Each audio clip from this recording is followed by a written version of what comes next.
then we're back in the studio on this time, the online studio, with myself, Max Coates, and no Paul Harvey. I think he's missing in action, I think I'll put it. He's stuck on a train, I think, Max. He's working and grafting.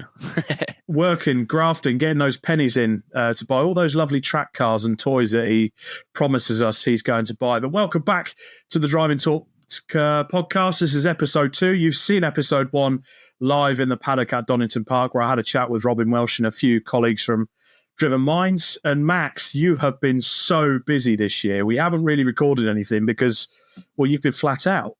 Yeah, it has been a bit manic. A three-pronged program, if you like, between my own racing in the Porsches, running my team in Britcar with 2 Clio Cup cars, and also coaching with Fiesta Juniors. So trying to get a minute, never mind an hour or two, has been a bit tricky this year. So sorry we've not had so many podcasts, but it was really nice last week. Actually, I was out coaching at Blyton, and somebody stopped me to say, "Oh, when are you getting going with the podcasts again?" I really enjoyed them. So although we've not really done too many, it's nice that people have watched them and pick up on it. So hopefully we can use this as a bit of a basis to try and get into something maybe a bit more regular. But there's always been my difficulty with it. And when you and Paul broached the idea of starting a podcast, then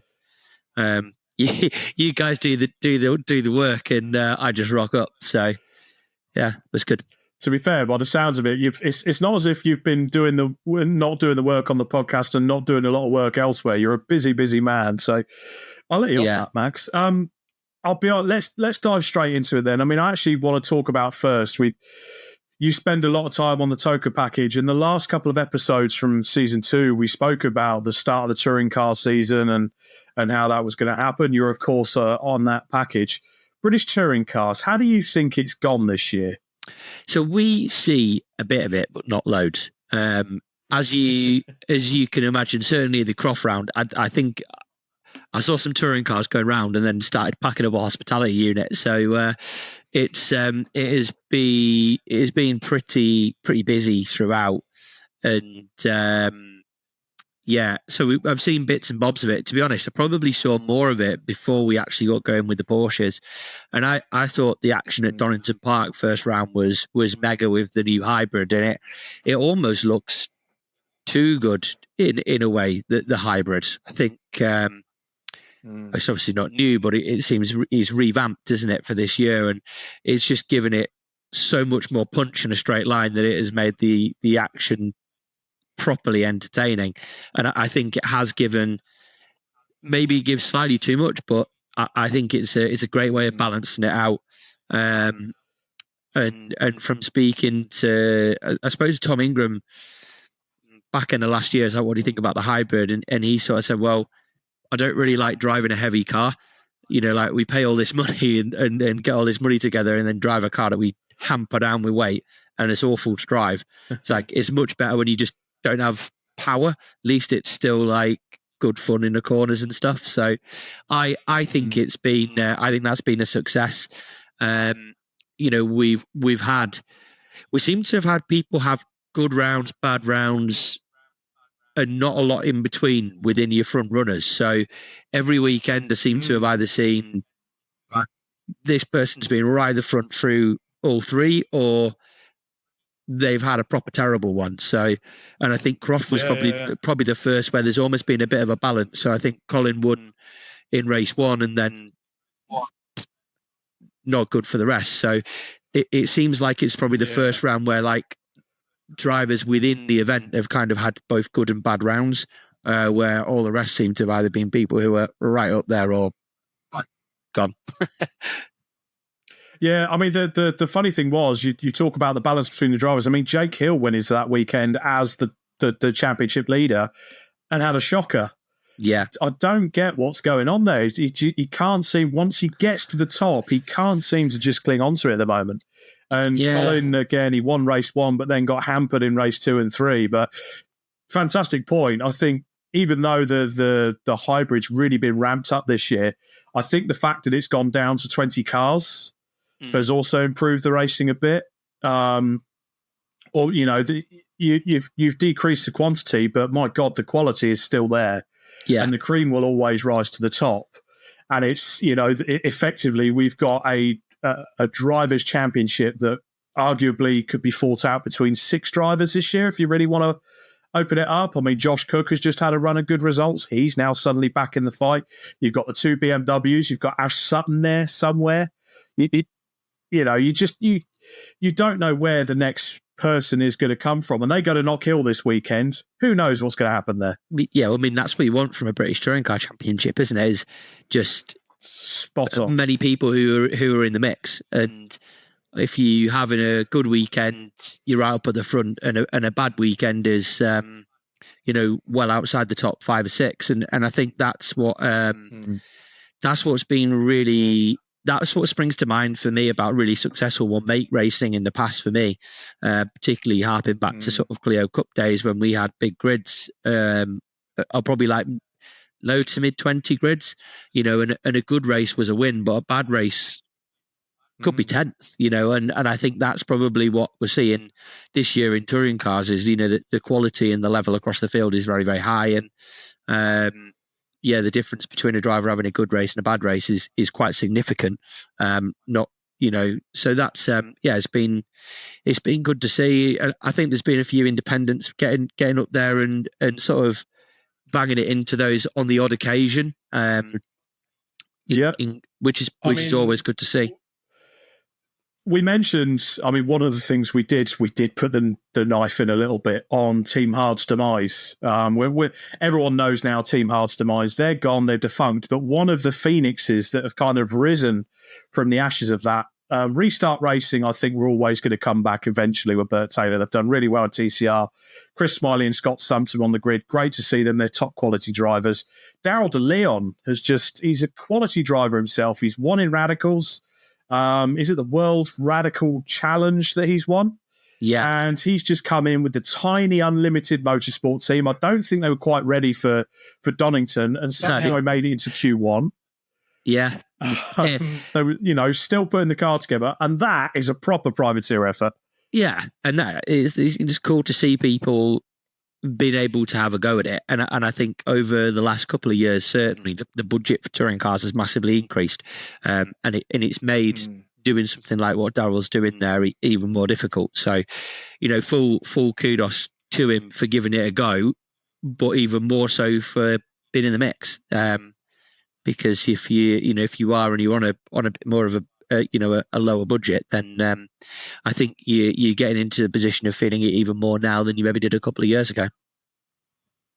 Absolutely. Cost of living crisis and all that. So, okay, let's move on from the support British touring car package and look at the main game here, which is, of course, your season in the Porsche Sprint Challenge.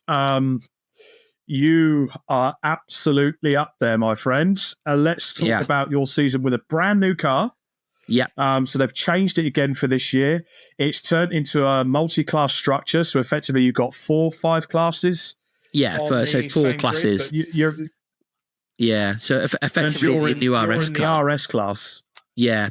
New RS car. So, there's Pro and Am, and in Club Sport there's Pro and Am. So there's 2 cars and 2 classes within each car, basically Pro and Am.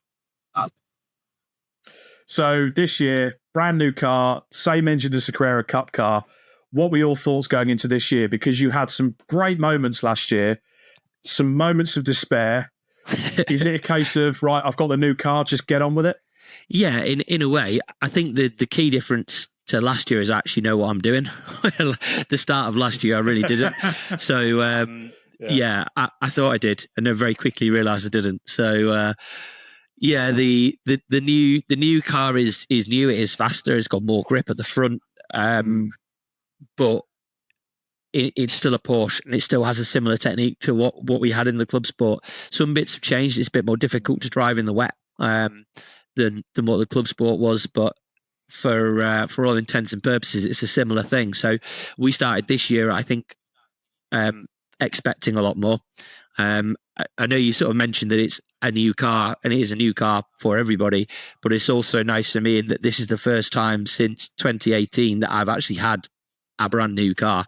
So it rocked up when Carl had gone and picked it up from Porsche in Reading and brought it straight up to us to get wrapped at our GPS, it still had all the, the new sticky tape on the windows and that sort of thing. So it was completely new, and that's really cool. So that's a bit of sort of fresh, freshness, which is just good. So I think that's helped us this year in the first couple of rounds. You've certainly had your moments of glory. We'll come along to that in a second. How have you felt, even though these new cars have come in, and of course you've got the Club Sport drivers now towards the rear of the field in effectively the older car, the quality of opposition that you're facing hasn't changed. You've still got to scrap it out for those minute tenths just to get that extra advantage. Yeah, it is really tight. And like you say, it's just more powerful. Which also makes it more difficult to get the time out of it. And, I've sort of compared it a few times this year to the Carrera Cup car. So we're obviously same power, same engine, but less grip. And if you sort of said, what we need in a Carrera Cup car is less grip, it would not be the thing most people would say. So it is a proper handful to drive, and it makes it so exciting. So, certainly for myself, who's sort of done this package for so many years, some tracks are like a bit new, even though I've done loads of them. So, Croft this is the first time that I've done Croft where the chicane at the back isn't flat.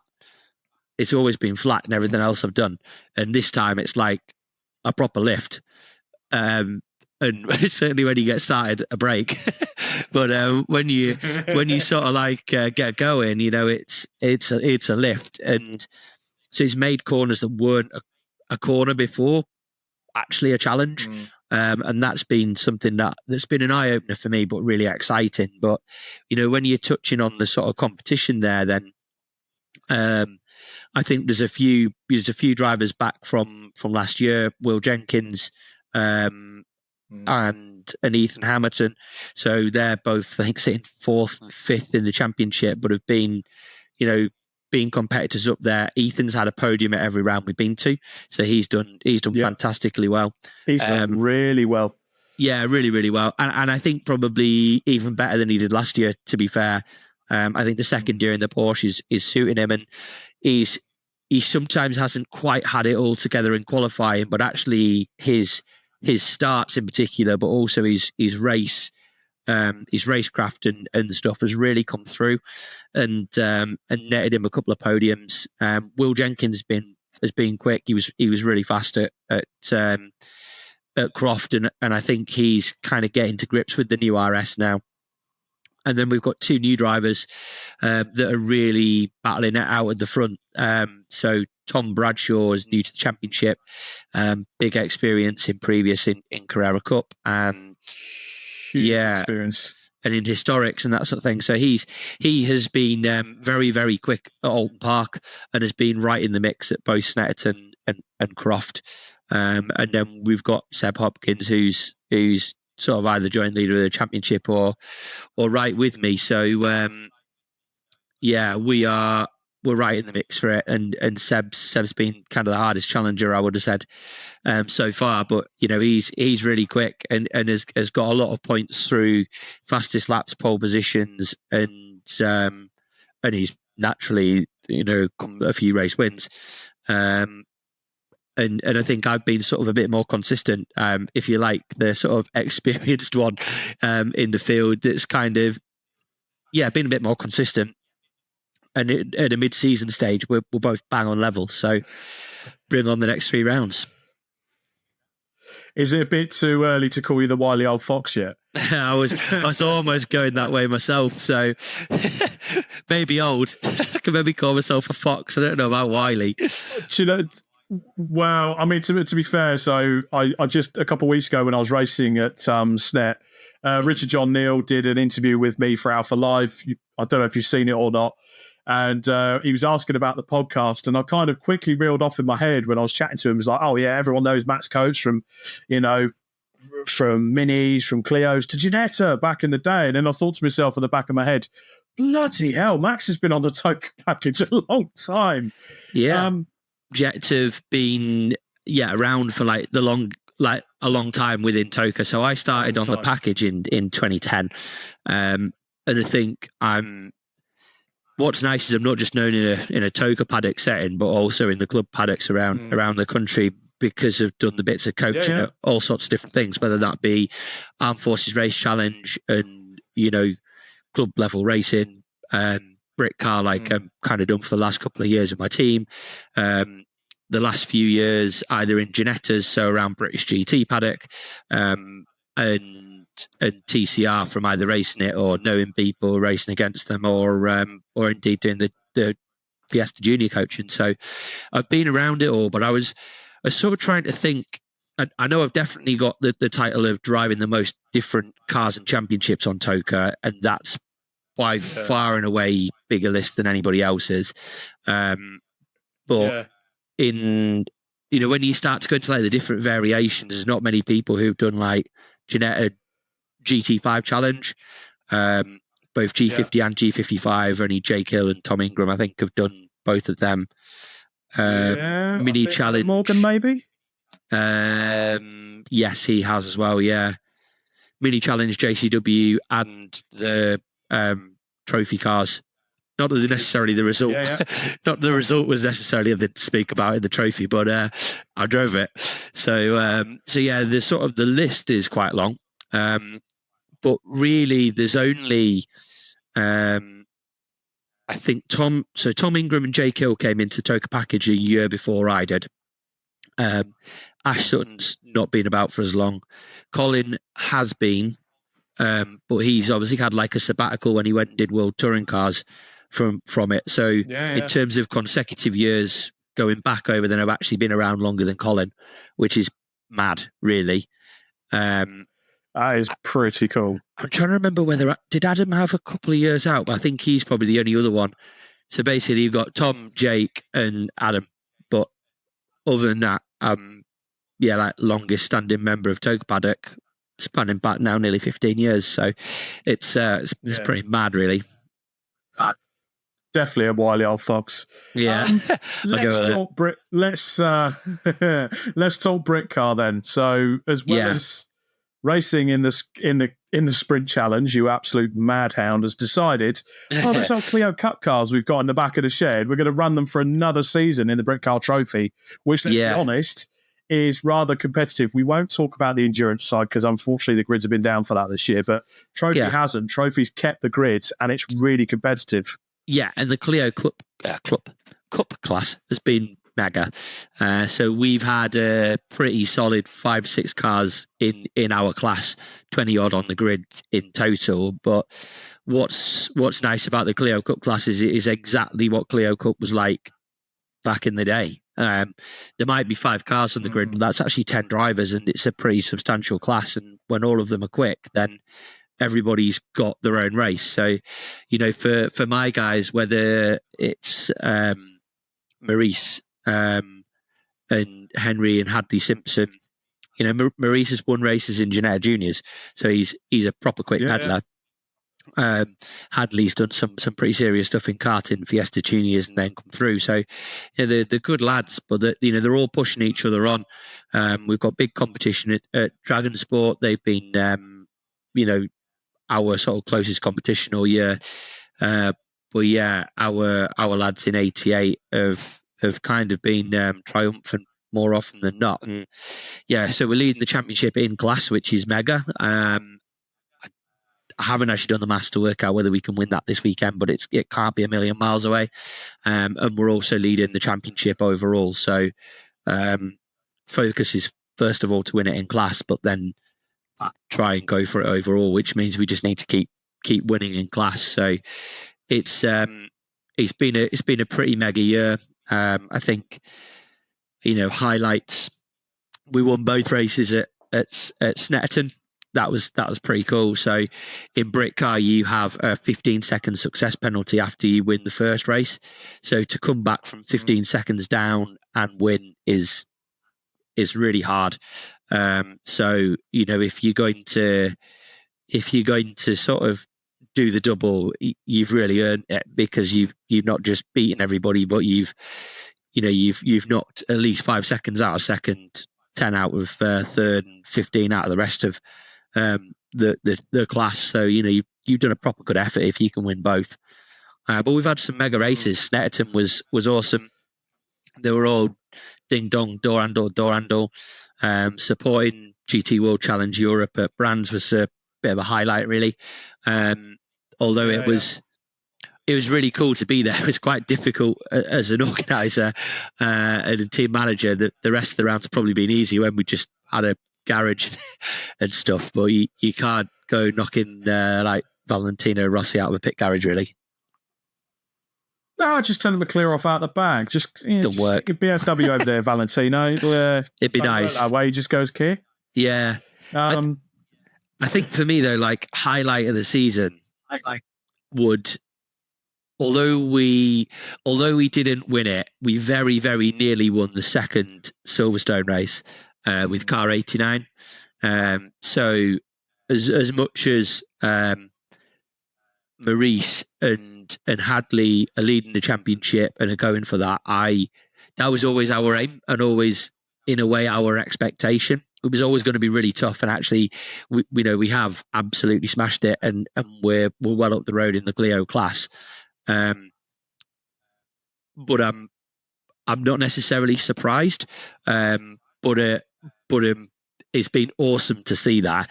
But actually, for me, James Harrison, who started the year with Ben Jenkins, then swapped to John Cooper as his teammate, and in the last few rounds has had Thomas Jack Lee. The second Silverstone race, Thomas and James very, very nearly won.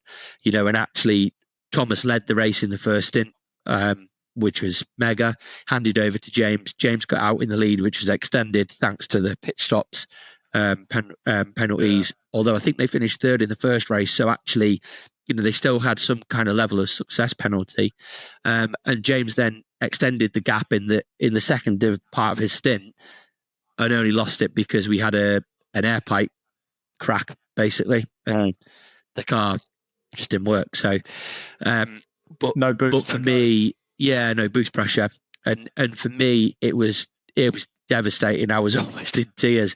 But to see James in particular come from being a driver that's never raced anywhere else, never done karting, just done brick car and Clios with me, but to come through from the first lap we did at Silverstone, we had an out lap and we didn't crash, but we had a big spin and very nearly hit a tyre wall. To see him come through at the same circuit, to be leading a race and pulling away and doing the job was absolutely fantastic. And I really hope we've got 2 rounds left, that the 89 car can get a win, and we can come away with the overall championship for 88 too. Fantastic. Well, at this point, it's time to stop and talk about the Driven Minds Minute. So, because it's just me and you, Max, this week, I'm going to base it all on you. But first of all, explaining the Driven Minds Minute, we did explain a bit in episode 1. So I'm very proud to be an ambassador for Driven Minds, which is a motorsport mental health charity. And we're doing wonderful things at the moment. We're going to be at the British Motor Show next week up in Farnborough for the 4 days. I'm only going to be there for 2, but my car's going to be there. And we're going to be raising lots of awareness on the mental health challenges and issues across all facets of life in motorsport. Money raised can go towards providing mental health first aid training for marshals and staff members at various UK circuits around the country. Now, for each episode, we're going to be asking one question and giving the recipient 1 minute to answer that question, and it's going to be all about mindset and the mind. So this week, Max, you're going to be the guinea pig for this one. And I'm quite proud of this one because we've just come off of your home race. Everyone knows, Josh Cook is the king of Thruxton. You, my man, are the king of Croft. That is your home. You know every single centimetre of that place. So going into your home round, what is your mindset like? And how much does the pressure affect your mindset going into that weekend?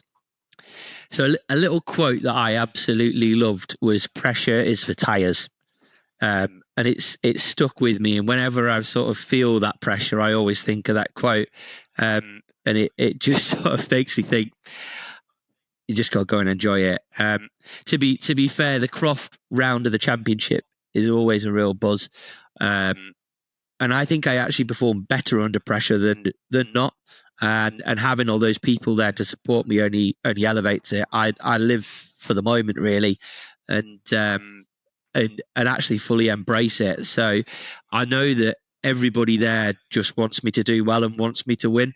And probably the only person who puts the pressure on for that to happen is really me. You know, everybody else kind of enjoys it as long as I'm having a good time, and I'm having a good time if I'm winning. So yeah, it puts the pressure on, but I feel confident, and I think my main thing is to just go and enjoy it, but be really present for those people that are there to make the most of it for their experience, but also mine. Fantastic. That's a great first Driven Minds minute. Thank you very much, Max. How long did it take? Right. We timing it, Rob? Stopwatch out. I wasn't quite timing it, but we'll go with that. It was about a minute. About a minute. I'd say I'm impressed that you could ask me a question. It lasts less than a minute. So I'm shocked. Love it. Did you go to the Festival of Speed at all? I didn't this year. My brother did, and he absolutely loved it. Yeah. But I watched a lot of it on the YouTube stream.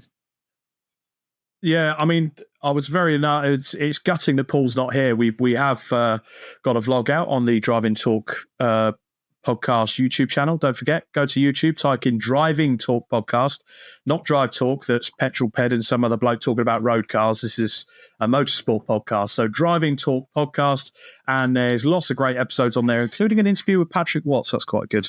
But we went to the Festival of Speed this year, enjoyed a bit of Porsche hospitality. That's why I'm surprised you weren't there this year. Maybe you could have taken some advantage of that. I didn't get the invite this time. Maybe next year. I'll try. Have you ever taken a car up the hill? No, I'd love to. Definitely a bucket list item. To be honest, as is to do the not Festival of Speed, the classic. Why has it gone out of my head? But yeah, classic. Yeah, revival meeting would be awesome to do. So yeah, them two are well on the bucket list. Yeah, I mean, there were some quality cars there. I just like the fact that, I mean, there was a heavy EV presence this year, and Max, I couldn't get into it. I don't know about you. EV side, it's good. It's great technology. There's something missing there's two things missing from it: the sound and the smell. Yeah. Do you know what? There was two EV runs that I would say I was interested in and remember. Go on. The Supervan was, God, that yes, fast. the Ford Supervan, yeah. Yeah. Roman Dumas, he was an animal. The Mercury thing.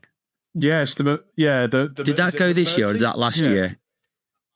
No, it went up this year, but I can't remember if it did the shootout. Certainly didn't win it, but yeah. I mean, them two runs are amazing to watch, and I can get behind EV when it's like stupid power like that, because that's cool. But the rest of them I'm already bothered about. Yeah, the sound of the smell to me, yeah. I mean, they had a period where they just had all these EV models going up, and you're almost sat there like boring. And then they put the classic cars up, and then it was like, there we go. There's just something about even a classic road car, if it's going up Goodwood Hill and it sounds good and you can smell the burning unleaded, it's just something about it. But EVs, they don't do it for me. But I'm really surprised you haven't had a chance to go up the Goodwood Hill. Have you ever had the invitation? No, never. So if anybody's watching this, you could change it. Then I'm waiting and I'll say yes. But please. Yeah, no, I never have. Max Coes, courtesy of. Yeah, Max at Scotland.com. Yeah. Drop me an email. I'm there. But no, I mean, it looked cool. I mean, there's Jake Hill's run in the Skyline looked pretty insane. James Wallace the same in the Porsche. Probably the ones that I was kind of watching out for more just because they're a bit of a personal interest, really. But the runs just look so sketchy through the wall. As a driver, that's what I always 100%. Always think it is. It just looks terrifying, to be honest. And albeit you've got lots of professional racing drivers doing it in very, very priceless cars, would you trust yourself with some? I mean, I know Justin Law that did it a few years ago, and he always took up the Jaguar Group C cars. And I think one year he did bin one of them. I don't know if I could put that on myself, but I guess the professional driver like yourself, different mindset. It wouldn't worry me at all. I'm a professional driver, and I keep it within what I feel my limit is. So it wouldn't concern me. I'd definitely like to have a go in a car before I just took it up Goodwood Hill. I don't think your first drive of something like that should be on Goodwood Hill in front of everybody. But I think you just once you've got acclimatized to it and used to what he's doing, then I wouldn't have a problem. Whatever it was, I think I'd feel nervous if it was worth an absolute fortune, but I think that's natural. But I wouldn't be. I'd be nervous about doing it justice, not about crashing it. Yeah, absolutely. Well, who knows? I mean, to be fair, Max, I did have my own taste of organising a car festival, and one of the last things I did working for Silver Lake, I no longer am working for Silver Lake, unfortunately. I decided to get back on the tools. But one of the last things I did was organise my own car show for them, Silver Lake Motorfest at Eastleigh Football Club, and we raised a few quid for some great charities down there. So that was a good day out. But I also realised, you look at an event the size of the Festival of Speed, I helped, albeit with a great team down at Eastleigh FC, put on a great event for lots of local families. How it's nuts. It is absolutely crazy the amount of just stuff and regulations have got to go into putting something like this on. Yeah. It's mad. I mean, I was, as well as racing at Croft, I was heavily involved in the hospitality that we ran in the in the venue facility. And whilst my job wasn't a lot of the sort of the red tape and the paperwork and the legislation of it and stuff, putting any event on is a huge undertaking, absolutely massive. Same with my own hospitality there, but like, when you're talking about that, it's colossal. I mean, because you went up in a helicopter, and I'm sure you and Paul will talk about that later on. Like that looks as what's Rob doing? What? But it's in a helicopter. Mint. And then, so what did that look like from the sky? And what was going on the track, like when you went up? It wasn't anything super special in terms of, it wasn't an exclusive thing. There is a company now, I think it's Elite Helicopters, that are giving rides. And Paul just said to me, he was just like, do you want to go up? Nah. Paul, bless him. He's not on here now, so I can sing his praises. But he's a really good friend, and he's been a great sponsor for me at times when I've needed it in my club racing. And he's very generous and very charitable. And he was just like, right, we're going to vlog this. Let's go up in a helicopter, do the 15 minutes. And I'll tell you what, as soon as you get up in the air, you realise just the scale of what is going on. And then you kind of look around and go, Lord Marchorn's though, he all of that. Yeah. See, can he see any bit of land that he doesn't own? Yeah, well, there's literally the circuit where they have the Festival of Speed, the house, the race course, everything. I assume, I guess it is, it's all under his domain. And I'm just thinking, geez, man. And then you kind of get into the nitty gritty and go over the hill climb aspect of it and all the stands and the infrastructure and stuff like that. And I'm like, holy cow, how does he get an event like this off the ground? And then you look back and realize he started in 1993. So it's, it's almost an institution in the motorsport calendar now. Yeah. So these things do definitely get changes. I think it gets simpler the more you do it from an organisation point of view, because there's certain things that the first time you do anything, it's always like, we hadn't thought of that. We hadn't thought. Then once you've done it, it's like, we did that last year. It's here. Do you know what I mean? But it's not been good. It's dead easy to put on Goodwood Festival of Speed. Like it'll be a huge undertaking, and I think when I've seen the videos from you from the sky, it's not just like the size of the venue itself, and like it's then like you go, there's all this space here where people park their cars, then there's the capital. There's all this space where all the setup people, yeah. Yeah, and then I never really thought about that. All them cars and stuff that go in, where do they need to park all their vehicles? And then, like, so I can imagine it's just like, you just go up and there's just a sea of, there's like the Festival of Speed, but then just a sea of cars everywhere. Must be mad to see it from the sky. And we went on the Friday, and I think that kind of soaked up a bit of the Saturday cancellation from last year, where they had the cancellation, they had the storm that came. Yeah. So I think a lot of people from that day got given Friday tickets for this year. So it was really busy. I mean, but you know, to quote something, my social battery had just ran out by about 5 o'clock, and I was like, that must have been a busy day then, because you've got a big social battery. It was. It was like, it got to a point I was just like, no, I'm knackered now. I've got to go. I could just feel myself getting tired. Yeah, I'm done. And it's really an event you need to do in 2 days, I feel. Yeah. So if we're going to go next year, 2 days. Yeah, I think that's for sure. I mean, what did you, when you went? Well, 2 questions, I guess. What was the thing that stands out for you as like being really memorable from being on the ground? And when you went in the sky, what was the thing that really sticks out in your mind as being wow, I didn't expect that, or that was really cool? I think it was just being so close to the cars that I watched in my youth. So not so much Group C, because I was born in 91, just to make everyone listening and watching this feel really old. I was born in 1991. So I miss that Group C era.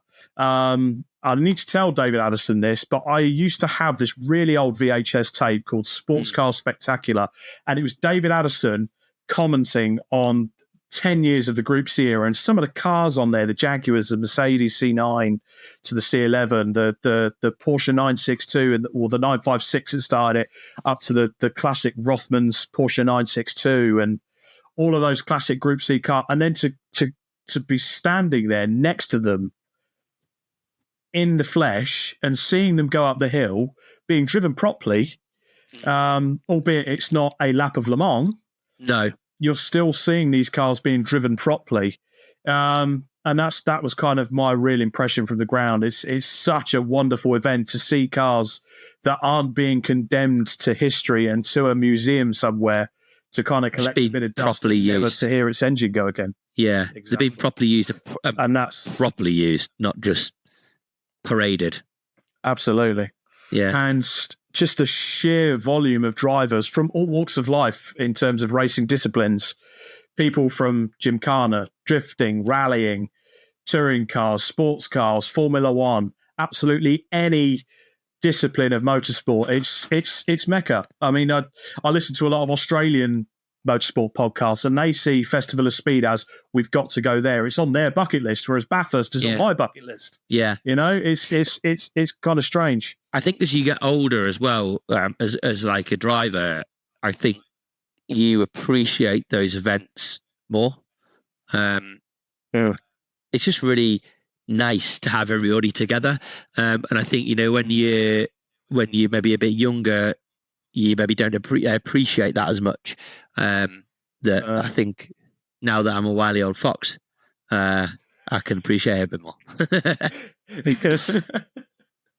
Absolutely.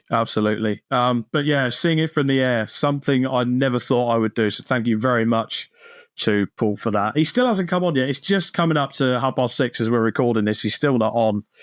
So I don't think we're going to hear from Paul in episode 2, but we are going to catch up with him very soon. What are you looking forward to in the next few weeks then, Max? What have you got coming up? It'll be a busy few weeks. I don't know when I'd never say that. But we are, sorry, Dad's just trying to ring me because we need back. But yeah, we are Donington this weekend for Britcar. So penultimate round of Britcar.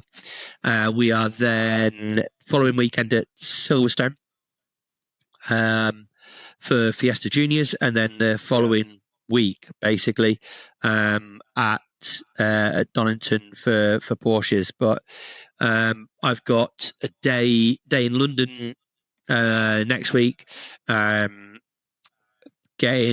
a podcast for NGK, something new that they're doing, so that'd be quite cool.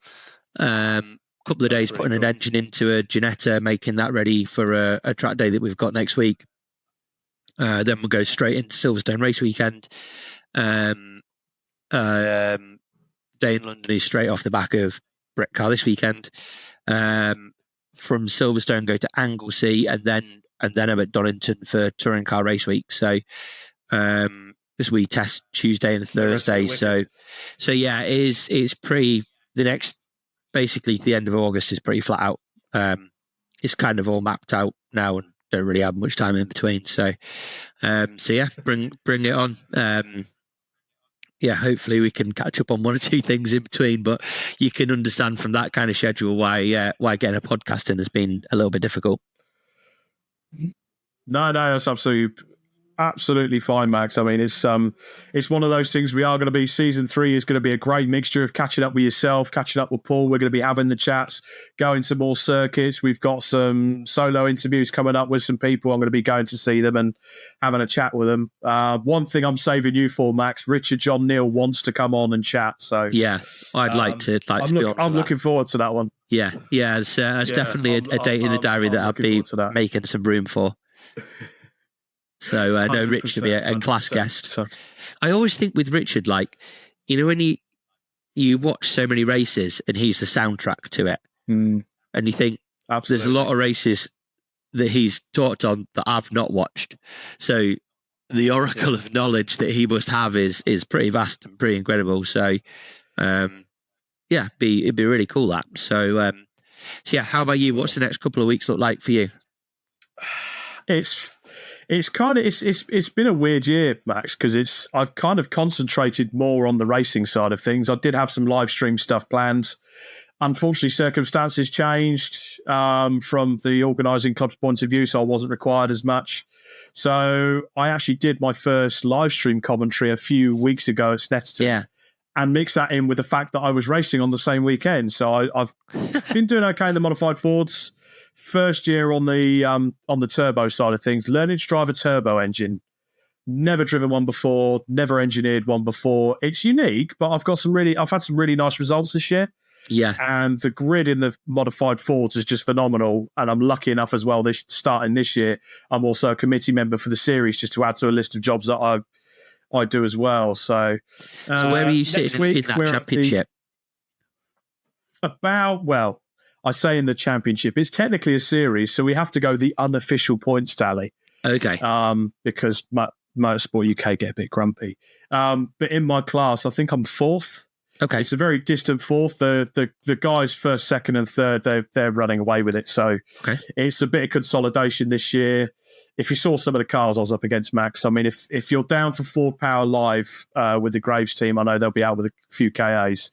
If you make it down to that, you'll probably be able to see the grid up close and see exactly what I'm up against. But is that not that's this weekend, isn't it? No, the 4 Power Live is September. Oh, right. It's another event. I don't know what's on this weekend. There's something else somewhere friends going to. So, yeah, I thought it was that. But, no, that's... it sounds like you got your hands full with a few faster bits of kit. So, a podium is a well-earned podium.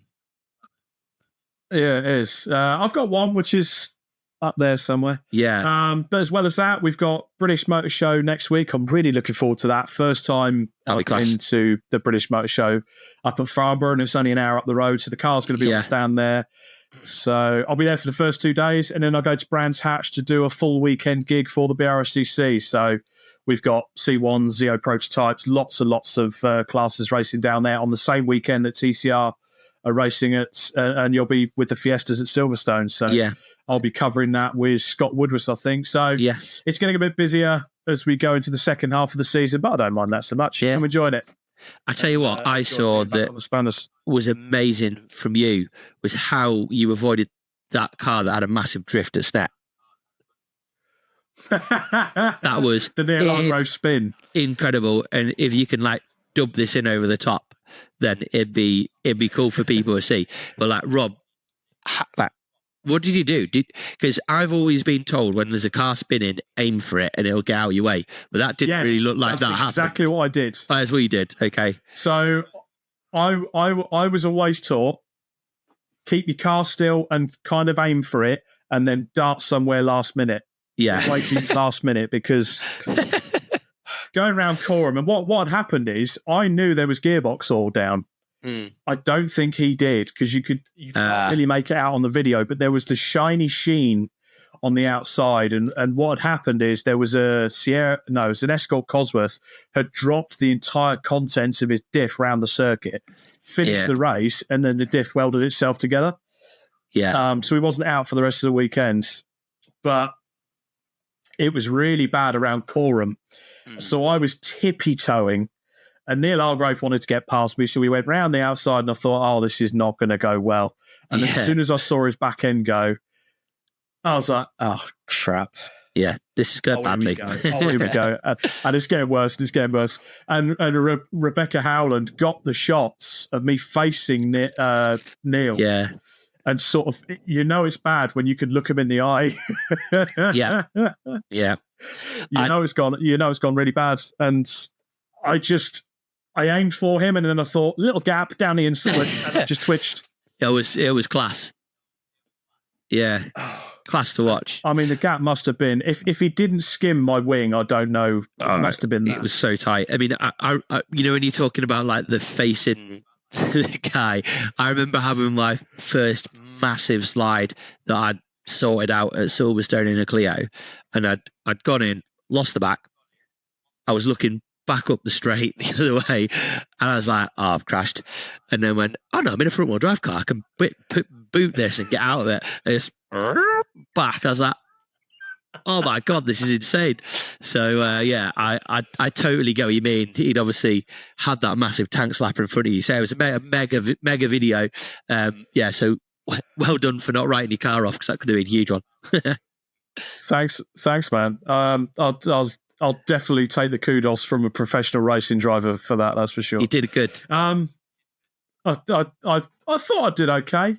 But yeah, last round for me, that was at Stetson. And then I've got one more this year at Brands. The series is going to be at the Fiesta round at Silverstone. So the series is going to be there, but I'm obviously going to be at Brands doing the broadcasting for it. So go and have a watch, Max. Get yourself up on the pit walls. Just look at some of the cars in that series. Yeah.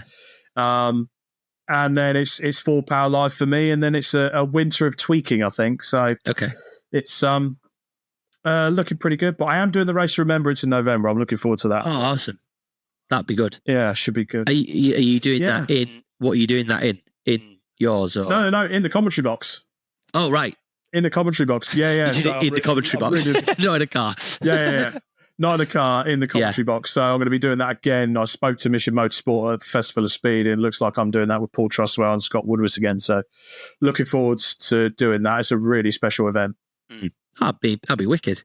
Okay, and at this point, it's time to round off the show with any other business. So, Max, what motorsports matters have been going on that's really caught your eye so far?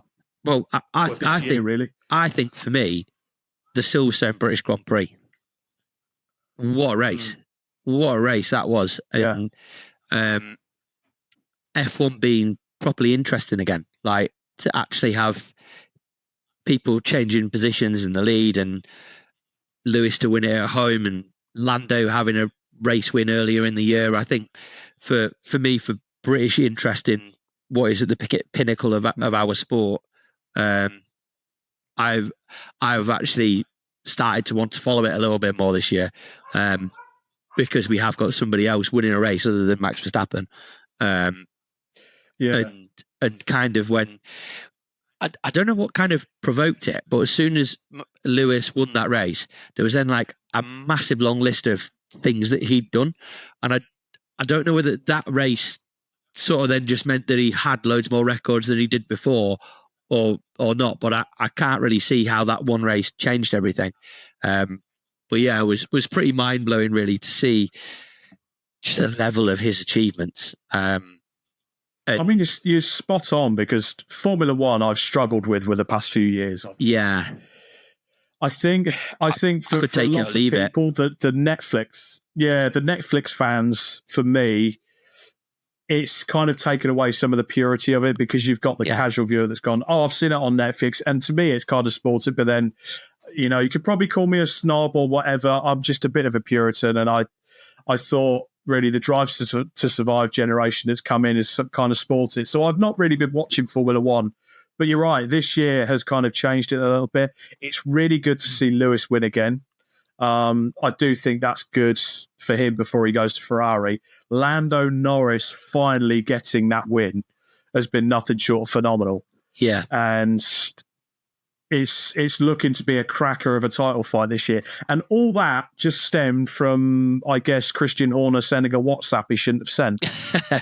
Well, yeah, maybe that's kind of sent Red Bull into a bit of turmoil, but I think the other teams have just done well and caught them up as well. It's been a while since we've had that whole sort of Christian Horner thing, but I just think it's become exciting again, and it's maybe not all in all as purist anymore, but actually for the event and the occasion and the fact that it's just competitive, that's what's made it much more interesting for me. So I've not necessarily actually watched a full Grand Prix or many of them, but I've been interested when it's been on and wanted to watch the highlights and sort of keep a track of it, where I haven't done really since the season where we had Max and Lewis vying for a world championship. So that for me is probably the thing that's really caught my eye. I think Le Mans was obviously a great event for motorsport. Again, that massive shame it was so much under safety car. We watched a lot of it from Silverstone because we were racing that weekend, so I didn't see loads and loads of it. But yeah, it was a big shame that seemed to be so heavily safety car'd, really. Yeah, but it's good to see Ferrari doing well in sports cars. I don't know why. Yeah, but it's really good to see it happen.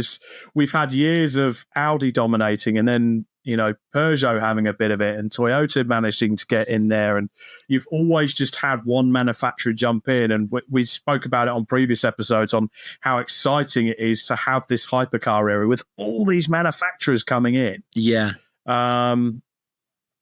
And even in the news this week, there's been bombshell news. Jota have ditched Porsche and they're joining up with Cadillac. So yeah, that hopefully that will then bring it up to a 2-car team, and it's just phenomenal racing. And it was a really good show. Yeah, I think also the opening of the GT3 regs, so that it is just GT3 cars, is probably for me as a aspiring professional driver, or professional driver, whatever way you want to call it, somebody who wants to be in a GT3 type car, it's made a pathway into professional motorsport more accessible for more people, I think, and as such, there's a greater interest in that from grassroots up, and that's been quite cool too. So yeah, I think there's a lot of good going on in motorsport at the moment, and F1 and Le Mans have been two highlights for me. Yeah, I mean, you make a cracking point there, especially with the way up the ladder, because effectively you could have a kid start in Ginettas, work their way through the Ginetta ladder, get into British GT, do GT4, GT3, and then if they really wanted to push it and they perhaps could find the sponsors, the backing, or get headhunted by a manufacturer, they could end up in a GT3R car at Le Mans. Yeah. I mean, it's wicked to see. I mean, one of the things for me is a guy called Darren Lung, who won British GT last year. Was it only last year he won it? I think it was. And he raced at Le Mans this year. Like, Darren's got a lot of money behind him from his own successes within business, and has been able to afford to go. You don't begrudge him for it? God, no, I don't. Yeah. I'd say bloody fair play to him. If I had the same, I'd do the same. But he's been on a hell of a pathway. For somebody who I didn't necessarily coach him so much myself, but was around coaching other drivers that he was competing against. Amazing to see somebody from a Ginetta paddock, something that I was involved in, go and race at Le Mans within really a very, very short time frame. It's been pretty awesome to see. So that's that was cool. And I think he had a big win. Maybe it was Imola WEC round or something like that. I think he won, but yeah, like for me, amazing to see a driver that not necessarily quite worked with, but been on the fringes of working with, go on to achieve some pretty mega success. Yeah, absolutely. Other things going on in motorsport. Another one for me. I don't know if you follow the V8s as much as I do down under, but it kind of started off with a bit of a bang. Brody Kostecki deciding, no, I'm not going to come back and fight for my championship, and effectively falling out with Team Erebus after winning it. 3 main sponsors walking away from the car. Coca-Cola walked, Shaw and Partners.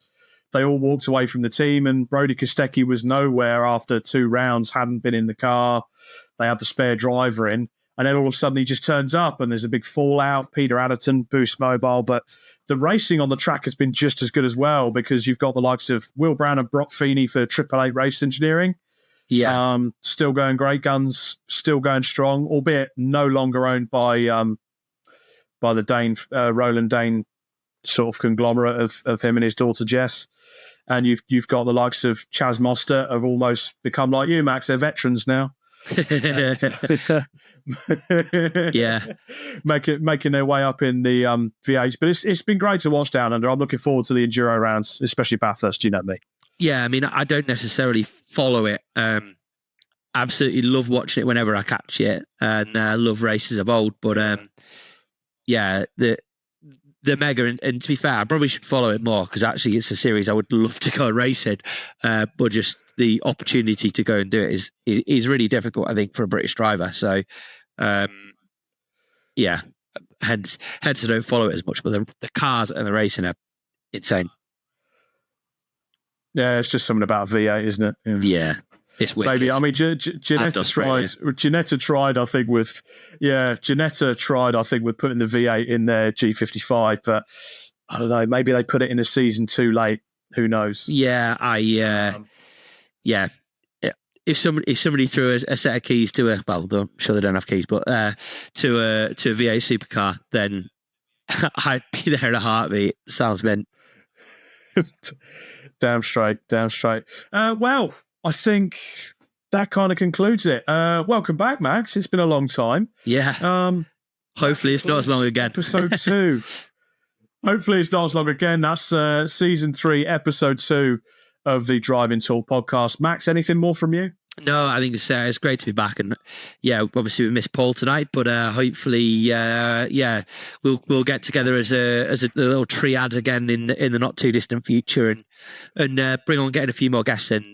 So that was something I really enjoyed from when I was last on. So yeah, hopefully we can do some more. Fantastic. Well, from myself, Rob Lewis, and from Max Coates, bye everyone. See you at the next one.